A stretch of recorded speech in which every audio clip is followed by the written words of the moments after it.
what we have is a system set up to fail our students, where folks aren't being prepared for the next step. So, you know, maybe you didn't go to pre-K, so then when you get to kindergarten, little Johnny's getting in trouble because he's just moving around too much and he's too antsy because he hasn't learned how to, you know, behave in that classroom environment or what have you.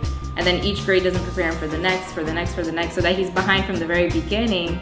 You know, then he doesn't get into a good high school. Maybe he's in the neighborhood high school that, you know, there's all these fights going on and there's this and there's that and there's distraction, you know, from the actual learning.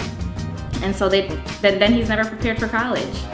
Incidents like the woman getting hit in the face by the sergeant in Philadelphia, the police officer, you know, why that erupted into what it was, or which goes on to other things, but you know, those incidents create havoc in the community, not just because a man hit a woman, but that went beyond that.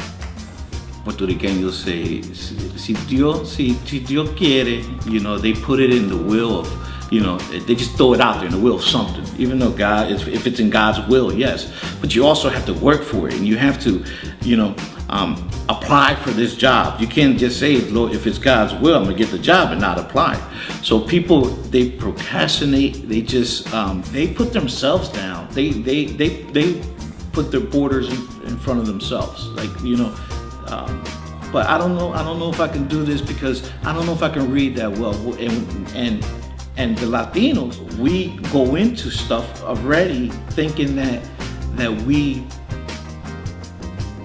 we're already at a disadvantage.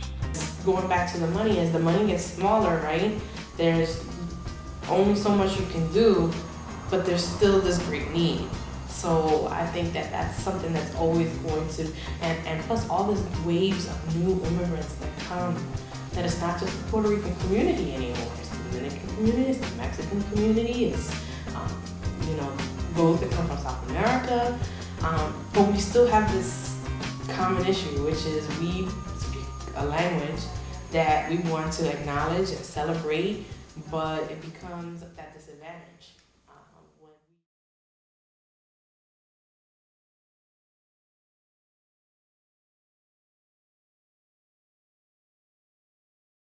I work for Congreso de Latinos Unidos.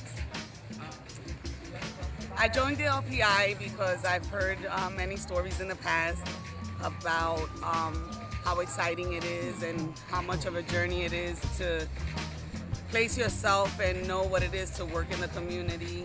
And it's what I like to do. I like to work in the community, and just I wanted to join LPI to have that experience and to becoming a leader. Well, my journey in the LPI has been this year exciting. It's been exciting to learn different, you know, just different parts of being a different person, like whether it's publicly or confidential, or, you know, how do you go about being a committed person to the community. I mean, you kind of get an understanding though on how the real world is and how people really are, you know what I mean? Like, who are, you know, your true people in the community, you know? They can say one thing and they're not, you know, practicing what they preach, you know what I mean? And these are, being in the Latino partnership, you know, you come to see those differences and learn the differences between why organizations or why people in the community are this way and that way, and you learn the differences.